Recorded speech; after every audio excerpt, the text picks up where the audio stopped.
na-receive yung mga local officials, barangay officials? Palagay ko, if you saw all the mayors kanina, we have 5 cities in the province and 29 municipalities, so 34. Yeah.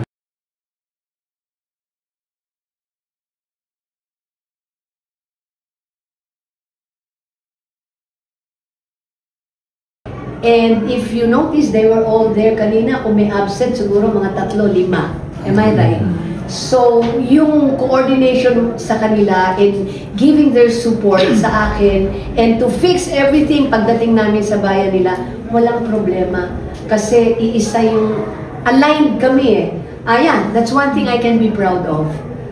Itong administrasyon ko ngayon, well-aligned sa mga LGUs, kaya alam namin ang mga programa namin. Hindi yung kanya-kanya, sanay ang gobyerno kanya-kanya, di ba? But this time, hindi. That's why aligned kami lahat. Maybe because kaya siguro mas smoother ang trabaho. Gov, you placed health in your priority. Number 1. Yes, you elaborate on it. Yes, because bulk of my budget in the capital, it goes to health. Ang ginagawa ko, modesty aside, wala ako sa Batangas for 9 years. Hindi talaga naging maganda ang district hospitals.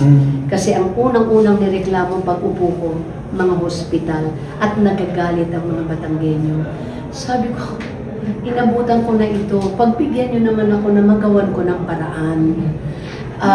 Which I'm doing right now, and I thank God kasi bulto ng budget ko, priority yun, yung mga gamot, rehabilitation sa mga hospital, coordination putting dialysis center, and at the same time, talking with a partnership with DOH, dagdagan nyo kami ng manpower. And then pagtatayo ng mas modernong hospital, 5 floors sa Rosario at Santa Teresita. Partners kami ng DOH dito kasi maglalagay na dyan ng mga facilities, ano ito? Hindi, yung... Dialysis. Ano? Hindi, bukod sa mga equipment, ano ito, pag delikado ka na? ICU, yun. Magkakaroon na ng mga ICU dyan, yung mga ganon, talagang i-upgrade. Gov, sa Pampanga meron JB Liga. It's a specialty big time hospital talaga. May plans ba kayong ganon? May- Yung hospital na yun ay may robotics, Yes. and specialty na po siya. Do we have plans to have that? So as early as this, may I share with you that I have a meeting with Governor Ayun na. Baby Pineda on Friday and the new Secretary of Department of Health.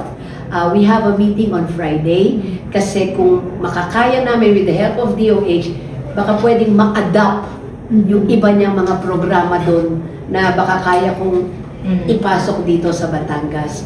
So on Friday, I will be meeting with these people. So which means talagang I focus more on health.